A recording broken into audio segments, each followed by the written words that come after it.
Hey everyone, welcome back to Bros and Shows. I am your host, Josiah, aka Mauler67. And with me, as always, you know I got my buddy, I got my pal, I got my brother Austin. Austin, how you doing today? I'm doing pretty good. How about you? I'm doing pretty good. I can't complain. I spent most of my day, forgot to set up the trailer. I spent most of the day, just kind of doing my own thing, you know, playing games, watching stuff, playing games and watching stuff. How about you, man? You do Not anything fun? too bad. Yeah, I did some pretty cool stuff. Oh, that's good. Okay, well, you had a better day than me, I guess. Well, it was pretty much, I had a long weekend. Very long weekend. I am. Yeah, me and my wife decided to just take a sporadic trip, and we went to Niagara Falls. I remember you saying that last week, that you were going to do that. Yeah, we decided to go. It was a lot of fun. It was her first time. You know, you've been there before, but you were little. Yeah, I remember going there. I remember the ponchos, and I remember going close to the fall. We didn't go under the falls. No. I was kind of disappointed with the quality of it. Well, also too is it's changed a lot more. The Global New York side warming. Still, the New York side is still trash. I will state that it is trash. I think Canada side is way better. Yeah, well, they actually care about their national landmarks. They have a Burger King that's a Frankenstein roller coaster on top. Let's be real, people. They have a good wax museum. The wax museum actually in New York actually isn't too bad. It was a historical wax museum. Okay. So it was kind of cool, like seeing like all the daredevils that went over like the Niagara Falls and like what they used. Bro, when you said Daredevil, I just imagine actual like the Marvel Daredevil in a container, just be like, it's coming here soon. It's coming, guys. No, it was pretty cool. We went to me and my wife went there for the weekend. We stayed in New York on Friday night. Okay. And then we drove the rest to Buffalo past to Niagara Falls, which is about an hour and a half where we stayed at in Ripley, New York. And we went up there and we hung out the whole day. Actually, they have like a VR place that was like, oh hey, it's a whole VR thing. So we're like, hey, let's go. So I got to experience the VR treadmill stuff, like where you're like harnessed and everything. Yeah. It was awful. Just because the establishment that has that, they were like, oh, this brand new grand opening, everyone come. And then you go up there and there's hardly anyone there. And there's like two guys that don't really care about their job, like up there, not wanting to be part of it.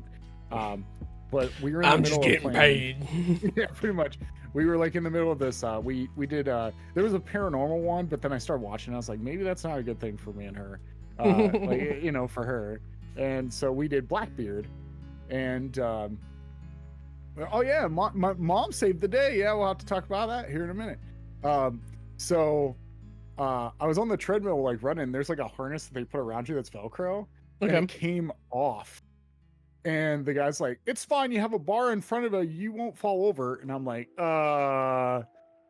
why is this off? He's like, oh, they wear out because they're like, you know, the large ones always wear out because they've been worn so much. And I'm like, how long have you guys been like established here? And they're like, oh, 6 months. Like 6 months. That's it. That's it. Okay. So after that happened, we were like, oh, and then I don't know if you saw the video that I sent you. Me and her played the Halo arcade game. And we played the Jurassic Park one too. So it was pretty fun. We enjoyed ourselves up there. We were goofy the whole time. It was just some of the stuff up there was really wacky and out there. They had something up there that I haven't had since I was a child, and that was soft served ice cream, but it had flavors on it.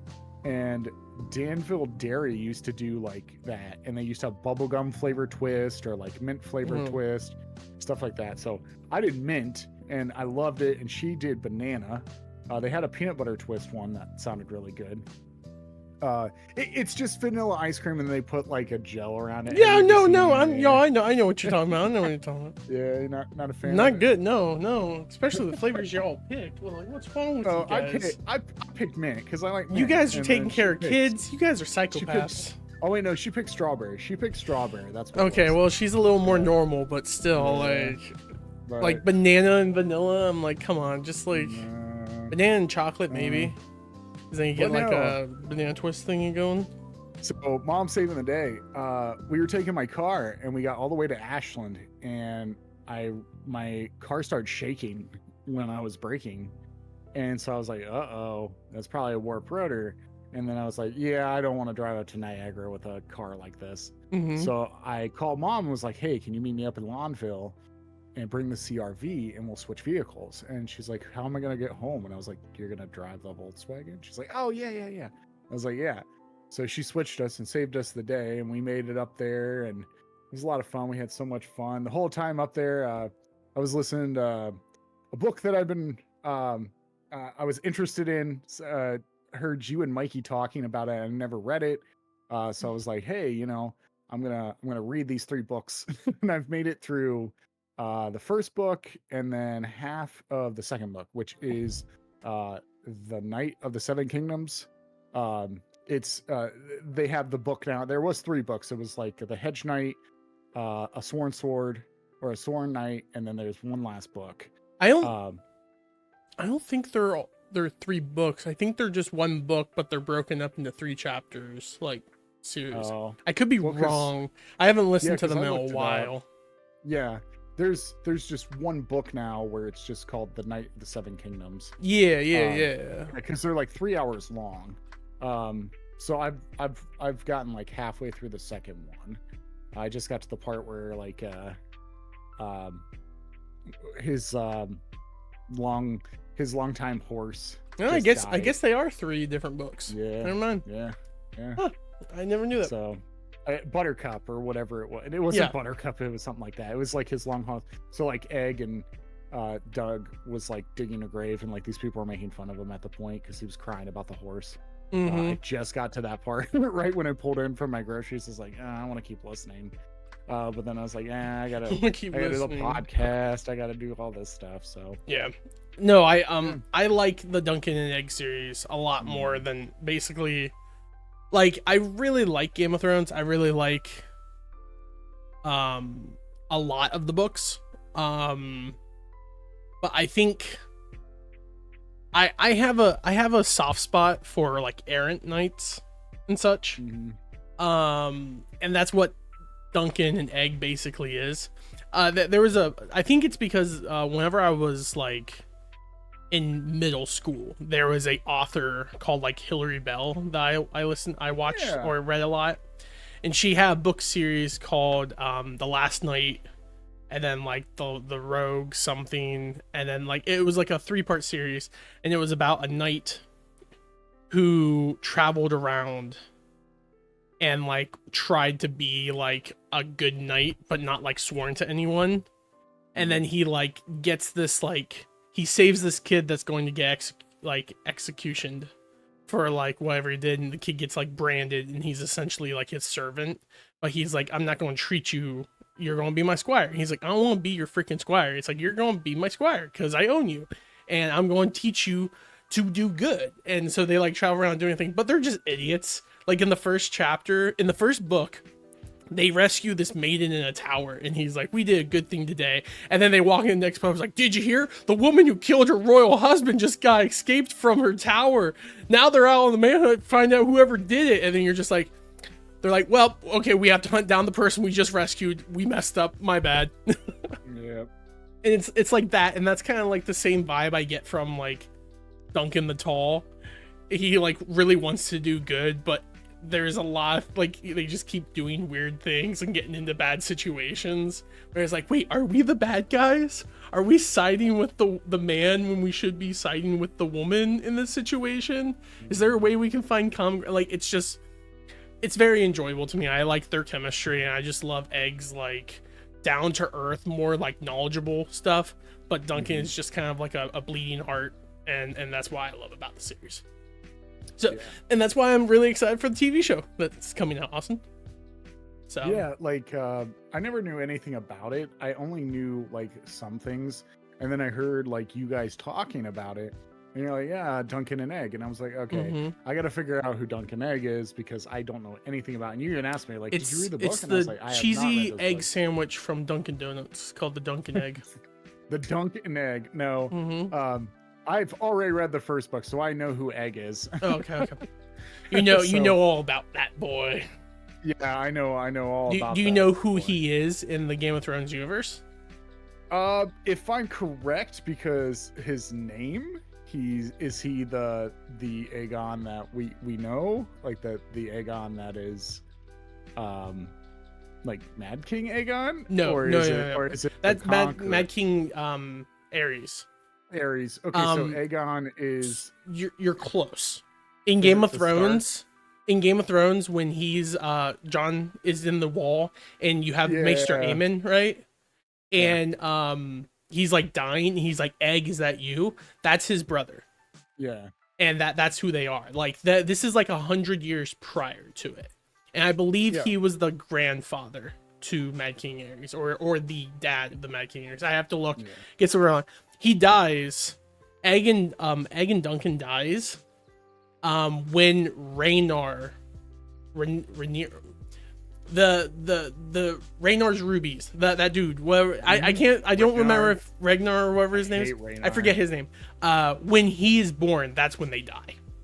Oh, okay. So Yeah, okay, so they're okay, very gotcha. close to Game of Thrones, but they're far enough away. And the reason why I like that so much is that it cuts out like all the mythicalness of Game of Thrones, because no one was kind of dealing with that at that point. And it's like almost it's far enough along that it's almost like fairy tale with the dragons, but the world just is just knights and whatnot. There's no 'cause, like, magical stuff. They just stated in the book when I started it was like the last dragon died, and like people were coming to see the last dragon die or something like Yeah, that. it was like a size of a cat essentially. Yeah. So that's interesting. Very interesting. But You're that's what getting me I'm really like just talking about this. I'm going to re-listen to the books. Because the person who does the audiobook is phenomenal. you know who that is? I'm pretty sure if I remember who it is, I think you would know this person. I want to make sure before I do it. Yeah. Do you know who the narrator of the books are? No, I saw the His name. name is Harry Lloyd. Do you know who Harry Lloyd is? That sounds really familiar, but I didn't look it up. Okay. Well, you may know him as Dany's brother. Game of Thrones? The Golden Crown? He is a phenomenal Viserys. He is a phenomenal reader. Like, he is a great narrator, and I tip my hats off to. I remember whenever I was reading the books and it's like Harry Lloyd, I'm like, he sounds so familiar. And the reason why I recognize his voice is because I listened to those Game of Thrones about like the Dance of the Dragons and all that stuff. And he voiced some of those. I think he's a fantastic voice actor, and he should get into voice acting because I think he could really pull it off. Like, if he can't get, I'm sure he's just rather be acting and all that stuff, but he has a fantastic voice. He can easily do voice acting. Well, he is doing voice acting right now as we speak. Good. That's what I like to hear. He is in the Arcane show on Netflix. Oh, see, I've never watched that show, so yeah, I'm not. I haven't really been into it because I'm not really a big.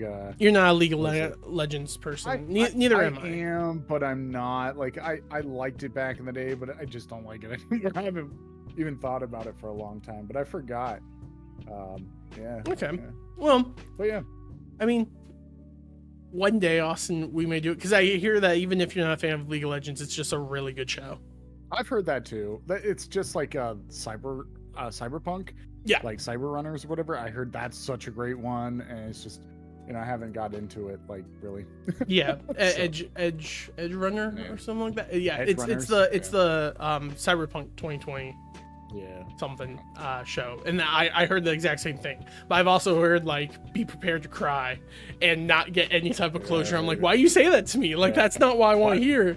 That's what I don't want to hear, and that's why I'm not gonna watch and then they're like, but it's okay if you play the game, you get closure. I'm like, what? You don't know me. I can't play those games. I can't play Skyrim. I can't play those type of games, man. I get lost. I do side quests. I forget everything.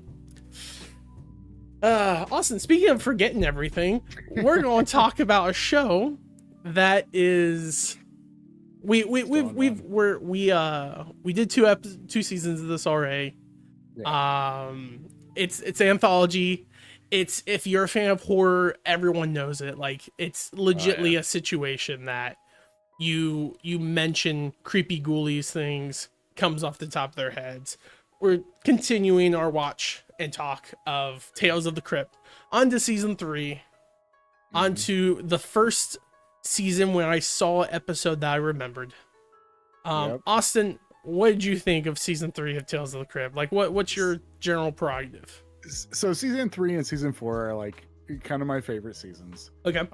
There's some really good stories in this, and I thoroughly enjoy season 3. Season 4 I do like a lot better. It is a way better show in season 4. I think at that point it was like the sweet spot that they had.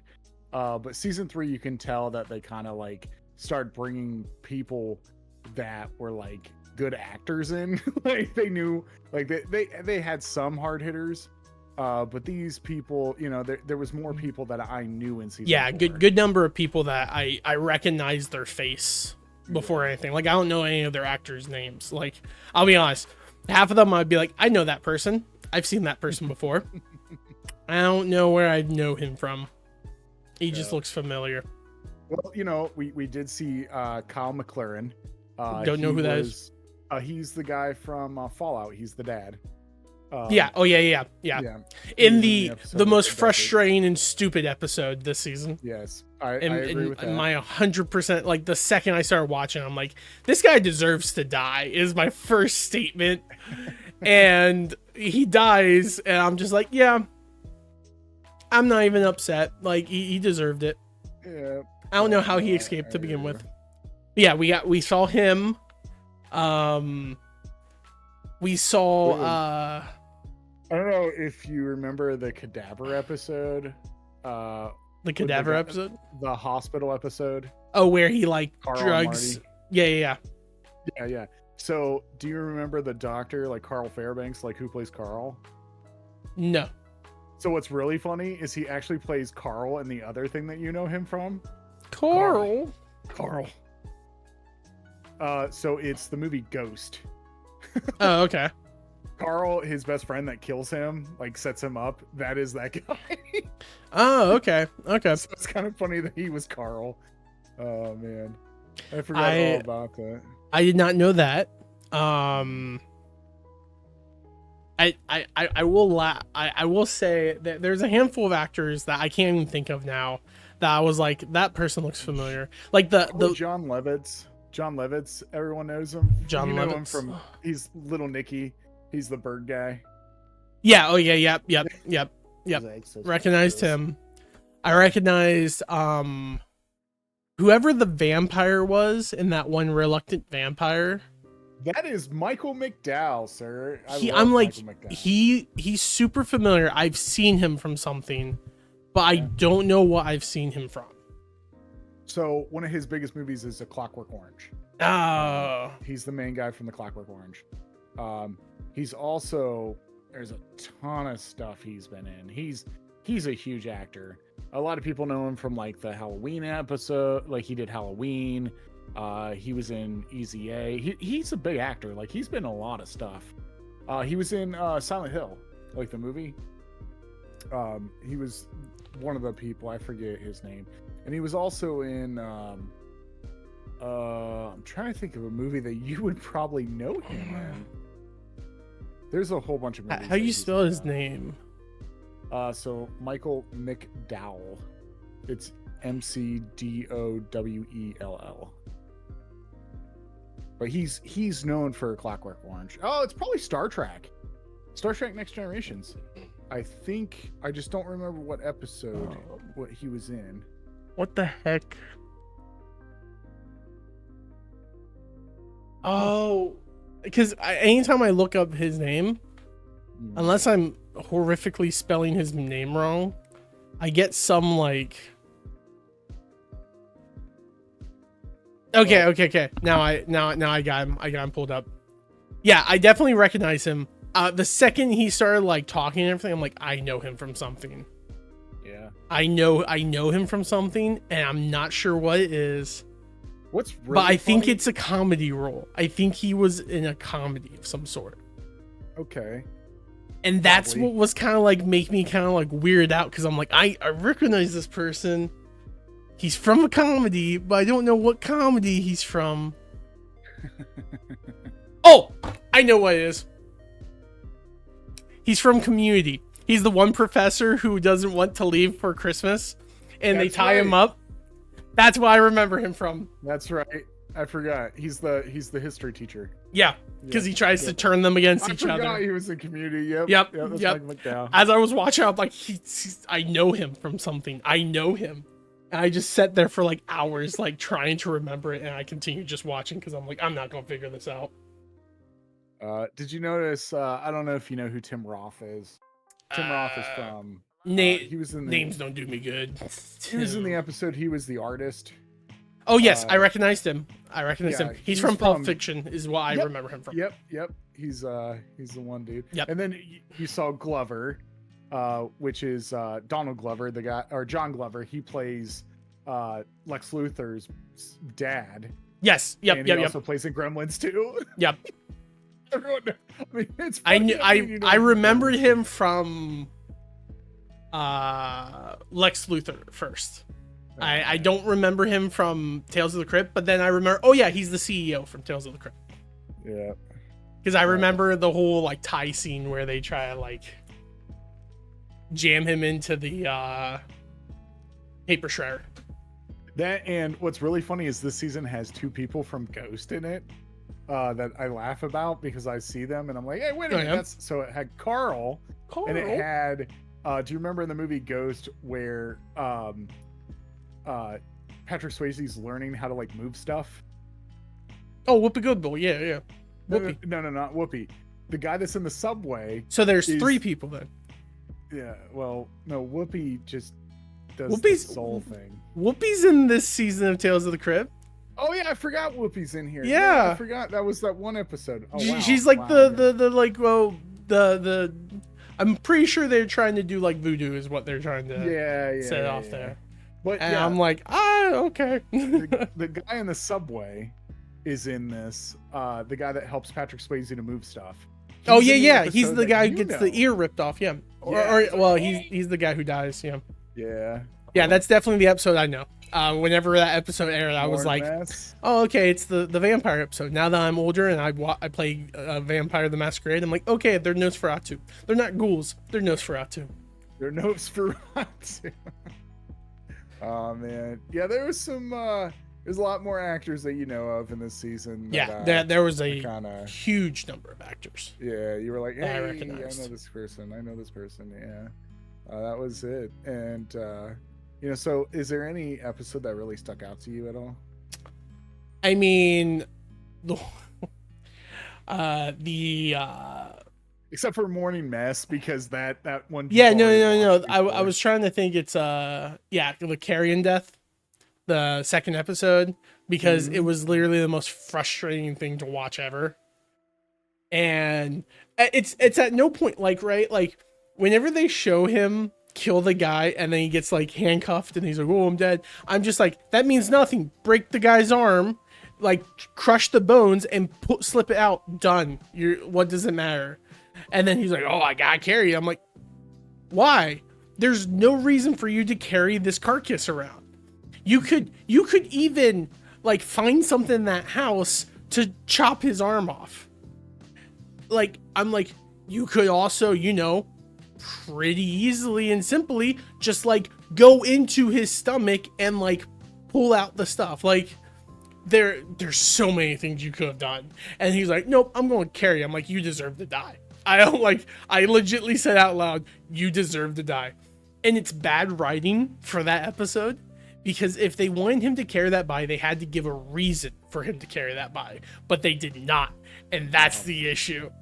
And then it all culminates into a single frame where I go, "This is the stupidest thing I've ever seen." Where he makes an axe out of the badge instead of just using the rock that he picks up to bash the cop's hand and slip out the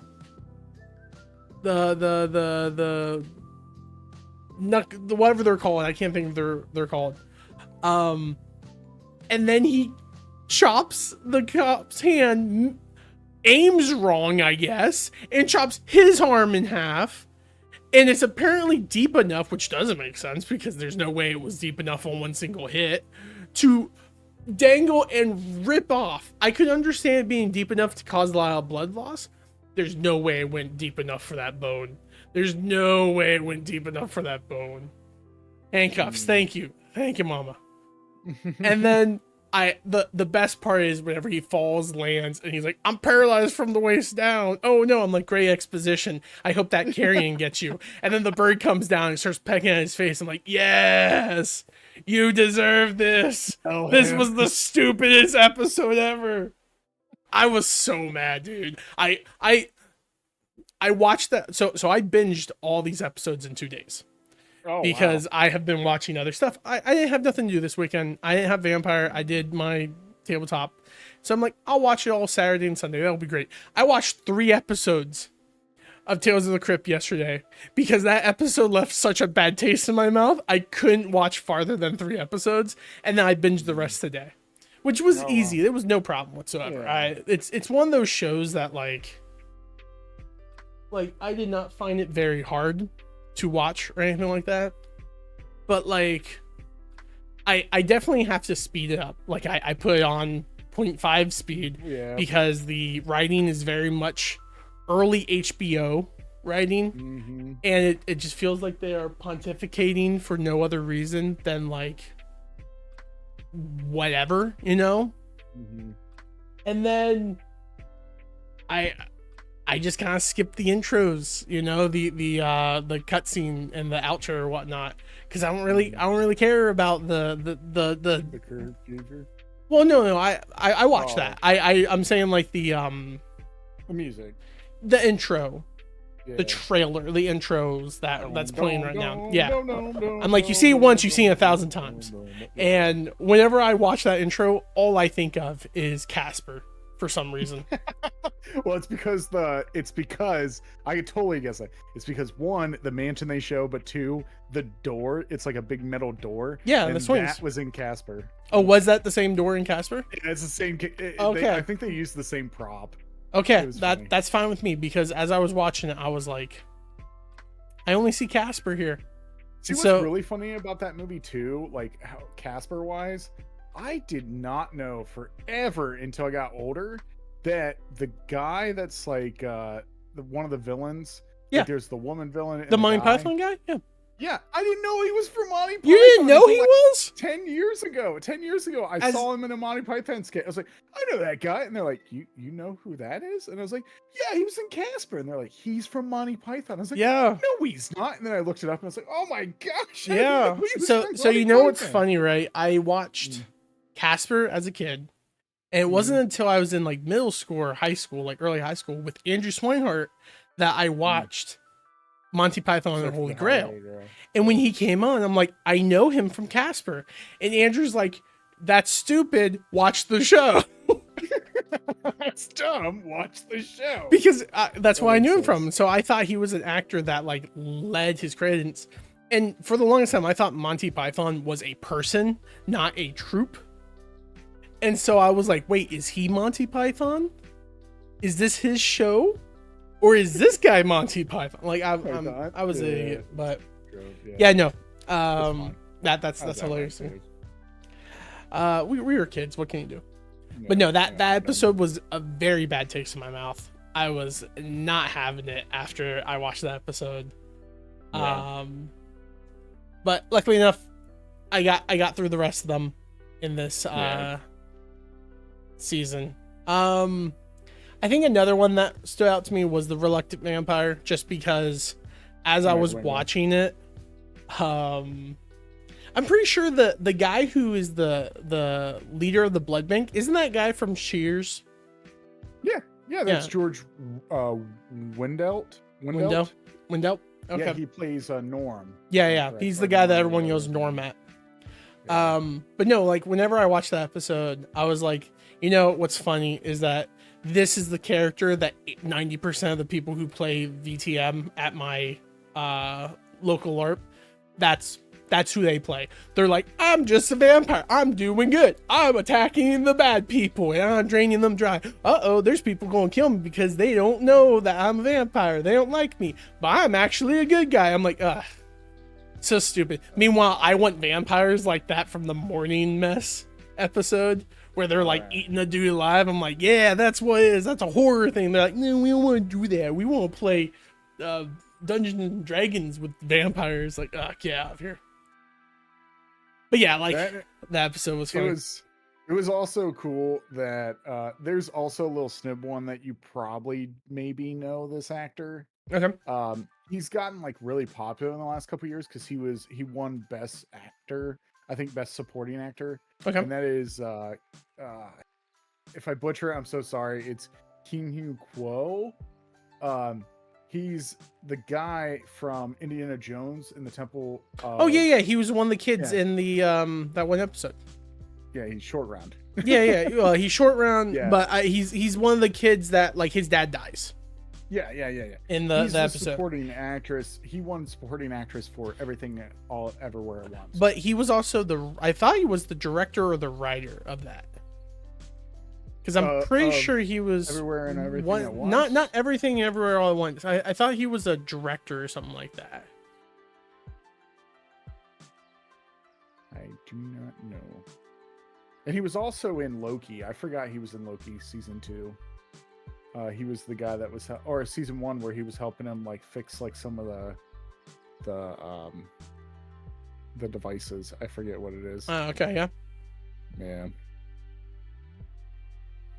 Yeah, no, that's good for him. I like him. I think he has a great presence on screen and whatnot. So I'm pretty happy with that.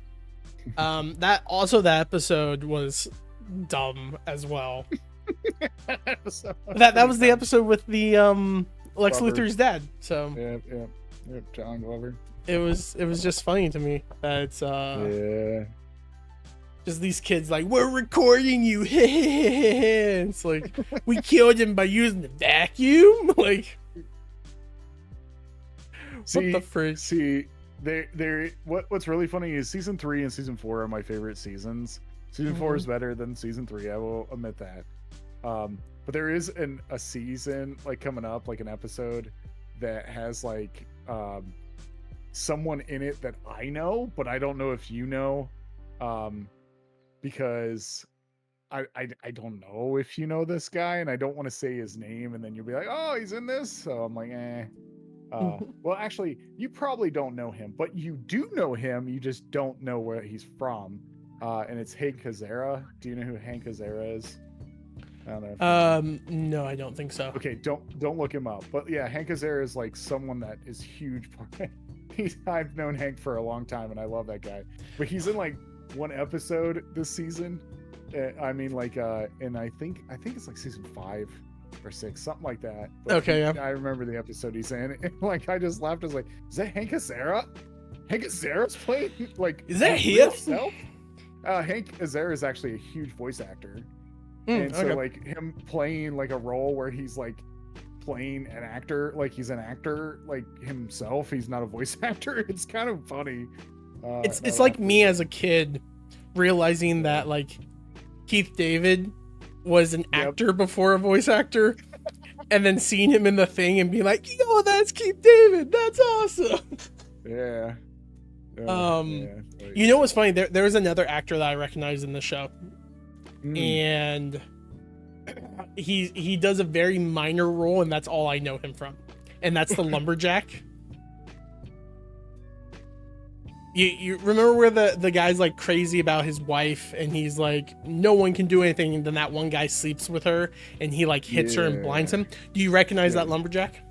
No, I do not. No idea what his name is. You know where I know him from? The Fifth Element. He's one of the cops in The Fifth Element. Oh. Yep. The second he was on screen, I'm like, I know him from something. I know him from something. Funny. And I like tried to figure it out. And then finally it hit me. I'm like, Fifth Element. When does Bruce Willis show up? Because they already got half the cast of Pulp Fiction. Might as well throw him into this at some point. What's really funny is like since we are not doing next season next week. Yeah. We're taking a break to do a couple of the shows that just finished up. Yep. But what's really funny is next week there's actually a big time actor that a lot of people know. Brad Pitt. Yeah. How'd you know? Yeah.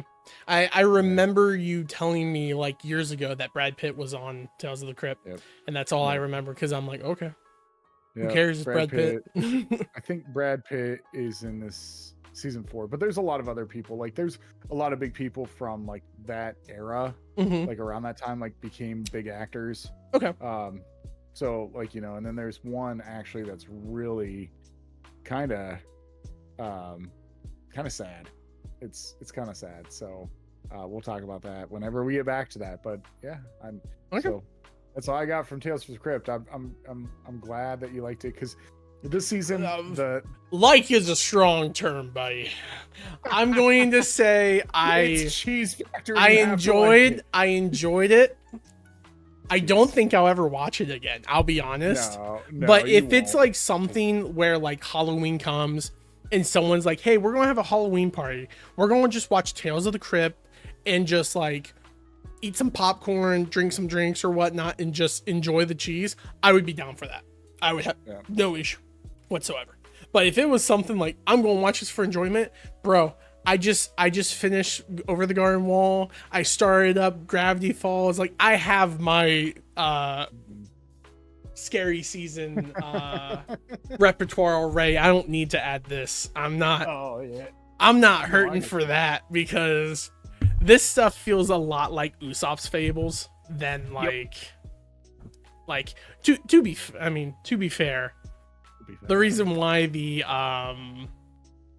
shows I like, Gravity Falls, Over the Garden Walls, get away with it is because it's for kids, and so you kind of look past the like cliche endings of certain things, like oh yeah, it was that all along, because it's meant for kids. When you're watching an HBO show and in the literal, I think it's the last episode or the episode before it, it's the Cable Man episode. They literally have advertisement for HBO in the scene. Frustrates me. It's like, you should get cable. Why? Because cable's great. It's like, it's trivial. Is HBO trivial? Is the Weather Channel trivial? And it's just like a super like stare at the camera moment. It's like CNN, and I'm just like, okay, we get it. We want want people to get cable, so they'll watch Tales of the Crypt and all that stuff. And then they literally have him like turn on the TV and it's Tales of the Crypt. And I'm just like, come on. Ham-fisted hardcore, and it like horrific. It wasn't bad. It's one of those things that when it happens, you're just like, I can't believe you did this to me. Look what you've done. But yeah, other than that, good, enjoyable watch. At least for my own personal opinion and sake. And like I said, like most of the time, it's just a one-watch thing for most people. It's goofy. It's goofy and entertaining to most degrees, exactly, unless it's very frustrating, and then you feel bad. Because you're like, I'm pretty sure Fred Flintstone's boss deserves all that. Like, oh man, there is an episode that comes up here in the next like couple seasons that I hate. Like I hated one last season. That was the ear Q-tip guy. Yeah. I hated that one. I hate that one. The song one. Yeah, the music one. Yeah, you ever like watch a show and then you're about to get like you've watched it already, but then you go to that episode and you're like, oh man, I'm really dreading watching that episode. There is an episode next season, I think it's next season or the season after, that I dread. I'm just like, I hate this episode. And I still watch it. But I do that a lot with like Futurama. Yeah. I do that a lot with Futurama, where I dread the Seymour episode, like Jurassic Park. Well, that's a different That's type of because it's dread. a different Yeah. dread. So but that dread that you feel for the Seymour episodes is what I feel whenever I watch any of my shows over again. Like whenever I'm watching Gravity Falls or like Steven Universe and everything, yeah. there's very specific episodes that I'm like, I'm dreading this episode because I get so emotionally invested and it destroys me. The dread I would feel if someone put on that freaking cop episode of Tales of the Crypt with not cop, the convict episode where he's in the desert, that would make me get up and leave the room. The other ones would just make me grab like a tissue and just be like, all right, I gotta emotionally prepare. It's like the episode of Letterkenny Fart Book is like the second episode of Letterkenny of all time. It is the worst. Everyone pans it as like the worst episode of Letterkenny, and it is awful. Like I remember every time like I rewatch Letterkenny, I'm like, skip Next time. I don't care. It's not worth it. It's not worth my time. It was so bad. Like, and even the writers even said, they're like, yeah, that was a really bad episode. We're sorry. And they're like, it was the second episode ever of the series. Luckily, everyone else watched past it. And I was like, yeah, we did. Because, oh, gosh. You know, that's why I tell people that want to get into that show, I'm like, watch the first episode and skip to the third episode. Do not watch the second episode.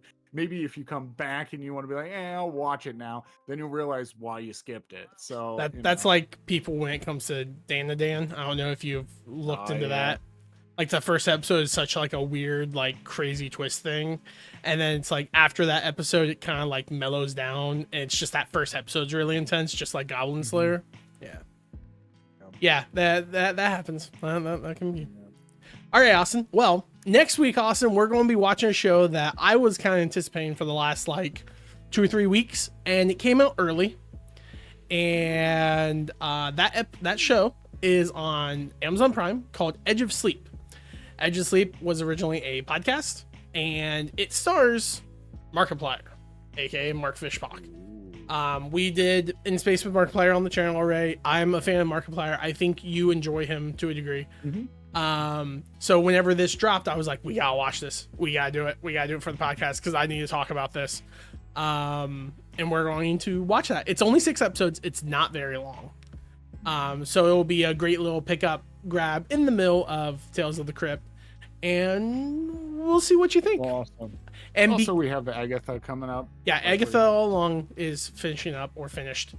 I have not watched that yet, so we'll probably watch that after next week. So, all right, Austin. Well, I think that basically covers it for this week of Bros and Shows. I think it was a good episode. A lot of frustration. I'm glad I don't have to think about that cop episode for a while. So, Austin, thank you so much for joining me on this episode of Bros and Shows. And thank you all so much for stopping by. And thank you all so much for tuning in